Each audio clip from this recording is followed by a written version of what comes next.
Shalom Bapak Ibu, saudara-saudari yang terkasih dalam Kristus. Jumpa lagi dengan saya, Panalov, dalam uraian selanjutnya tentang tokoh-tokoh di Alkitab. Kali ini saya ingin menguraikan tokoh Ishak versi Alkitab. Namun sebelum itu, ayo dukung channel Panalov dengan like, comment, share, dan subscribe agar Bapak Ibu, saudara-saudari senantiasa mendapatkan update video terbaru dari saya. Berikut ini saya akan menguraikan Ishak menurut versi Alkitab. Ishak adalah anak Abraham dan Sarah. Ia merupakan generasi kedua dalam urutan patriarki bangsa Israel sejak Abraham menyembah Yahweh. Kita akan uraikan siapakah Ishak itu. Ishak merupakan anak perjanjian dari Tuhan.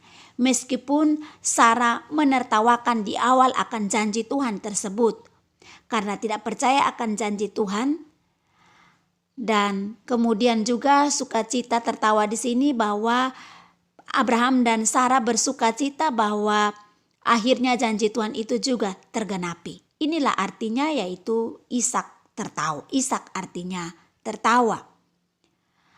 Hal ini dapat kita lihat di dalam Kejadian 21 ayat 6 sampai ayat yang ke-7. Berkatalah Sarah, Allah telah membuatku tertawa. Setiap orang yang telah mendengar akan tertawa karena aku. Lagi katanya, siapa yang tadinya dapat mengatakan kepada Abraham, Sarah menyusui anak, namun aku telah melahirkan seorang anak laki-laki baginya pada masa tuanya. Bapak Ibu, saudara-saudari yang terkasih dalam Kristus, Ishak ini terkenal karena ketaatan dan kasihnya kepada orang tuanya. Hal itu ditunjukkan ketika Allah menguji Abraham untuk mempersembahkan Ishak di Gunung Moria. Saat ia diletakkan di mezbah dan diikat, Ishak taat dan tidak memberontak. Bahkan saat ayahnya mengangkat pisau siap untuk membunuhnya, ia tetap diam dan tidak memberontak. Lalu kemudian melalui perjalanan ke Gunung Moria, Ishak pun melihat teladan iman ayahnya, yaitu Abraham yang sangat mempercayai Tuhan.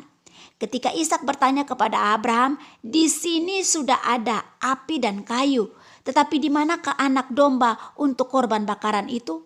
Abraham menjawab, Allah yang akan menyediakan anak domba untuk korban bakarannya, anakku. Tuhan pun tidak mengecewakan mereka dengan menghalangi Abraham pada detik-detik terakhir dan menyediakan domba sebagai korban bakaran sebagai ganti Ishak. Hal ini dapat kita lihat di Kejadian pasal yang ke-22. Cinta dan kedekatannya terhadap ibunya yaitu Sarah digambarkan Alkitab dengan bagaimana ia berduka setelah kematian ibunya. Ini adalah kisah selanjut daripada Ishak. Ishak baru mendapatkan penghiburan setelah Ribka, istri pilihan Tuhan untuknya, diusahakan oleh ayahnya. Hal ini dapat kita lihat dalam Kejadian pasal yang ke-24 ayat yang ke-67. Lalu kemudian Ishak memiliki hanya satu istri, di mana saat itu Ishak percaya kepada ayahnya Abraham untuk memilihkan istri baginya, yaitu mengutus orang hamba kepada kaum keluarganya di Aram, Mesopotamia, karena Abraham tidak mengizinkan Ishak mengambil istri dari orang-orang Kanaan. Dengan petunjuk dari pimpinan Tuhan, hamba Abraham itu pergi dan akhirnya bertemu dengan Ribka, anak dari Betuel, cucu Nahor, saudara Abraham. Bapak Ibu, saudara-saudari yang terkasih dalam Kristus, di dalam Alkitab hanya Ishak yang dituliskan bahwa ia mencintai istrinya dan hanya punya satu istri saja. Ia tidak punya banyak istri atau gundik. Walaupun hal tersebut adalah sesuatu yang umum di zamannya dan juga dilakukan oleh ayahnya Abraham. Bapak Ibu, saudara-saudari yang terkasih dalam Kristus, Ishak ini juga mendapatkan anak setelah ia berdoa. Ishak menikah dengan Ribka di usia 40 tahun, namun ia berusia 59 tahun belum juga mendapatkan anak atau keturunan.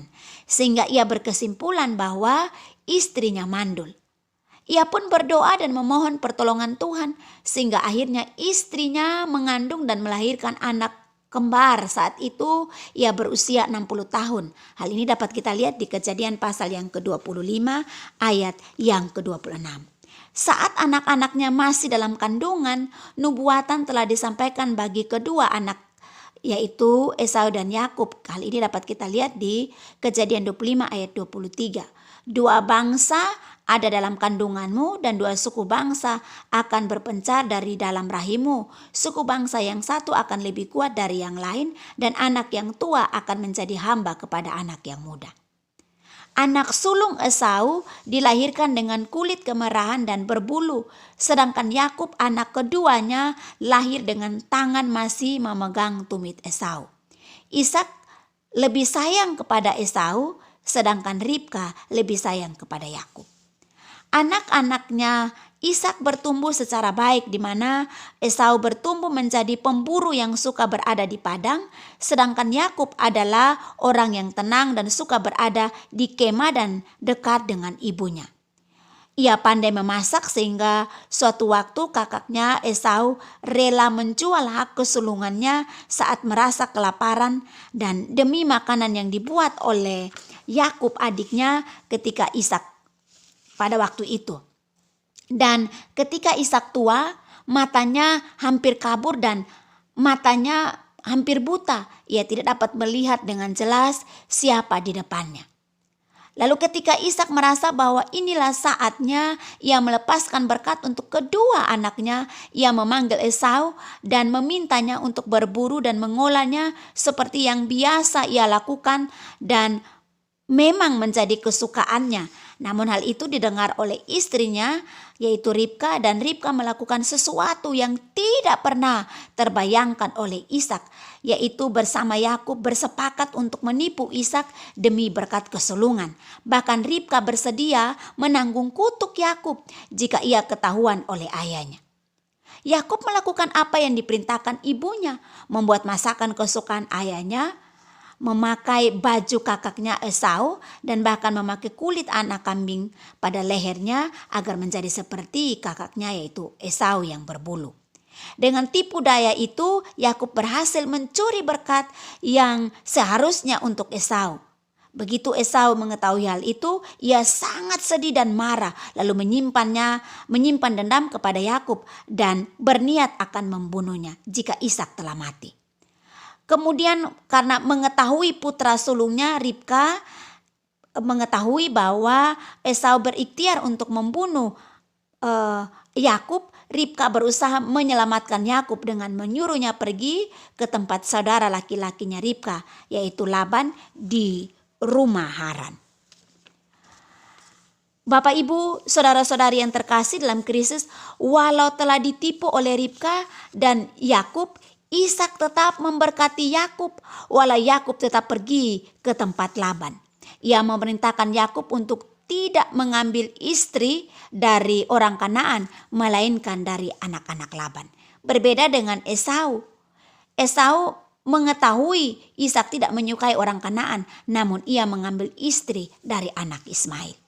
Setelah Ribka mati, Ishak tinggal di Mamre dekat Kiriat Arba, di mana Abraham juga dulu pernah tinggal. Ia kemudian mati pada usia 180 tahun. Pada waktu itu Esau dan Yakub telah berdamai dan mereka berdua menguburkan ayahnya di Goa Makpela, di tempat dikuburkannya Abraham dan Sarah serta istrinya Ribka.